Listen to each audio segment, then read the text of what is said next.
Шаған жер шаруа қожалығы көп жылдан бері күріш және басқа да дәнді дақылдар өсірумен айналысып келеді. Қазір үлкен және табысты кәсіпорында 300-ден астам адам жұмыс істейді. Ерте көктемнен бастап олар егін егуге дайындалып, ал қазан айында егін жинауға кіріседі. Шаруашылықтың негізгі тіршілік көзі күріш дақылы болып табылады. Оның ішінде лидер сортын егеміз.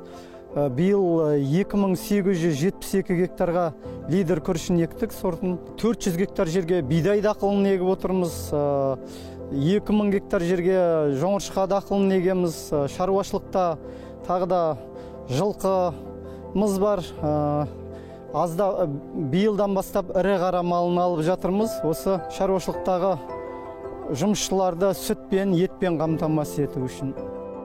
Өсімдік шаруашылығын дамыту мақсатымен фермерлер аграрлық несие корпорациясынан көмек алуға жүгінген.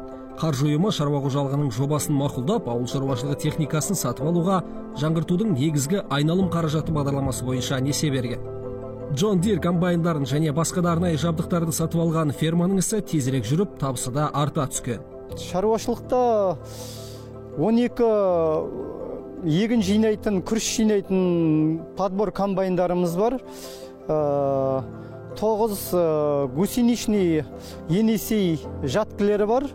2 John Deere жаткіміз бар. 20 ХТЗ тракторы бар. Т150 ХТЗ деген тракторлерден. 5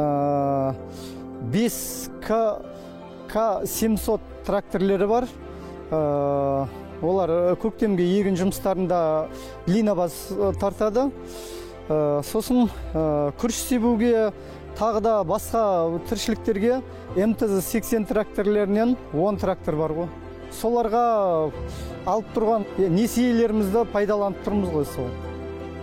Шаруашылықта күріш өңделетін орталық ток бар, өзінің диірмені бар. Оның көмегімен күріш дәні ағартылады, тазаланады, ұсақталады да кейін қоймаларға сақтауға жіберіледі. Шаған жер шаруа қожалығы өсімдік шаруашылығы мен мал шаруашылығы базасын кеңейту бойынша да жоспарларын іске асырмақшы. Және бұл ретте аграрлық несие корпорациясы акционерлік қоғамымен ынтымақтастыққа үлкен үміт артады.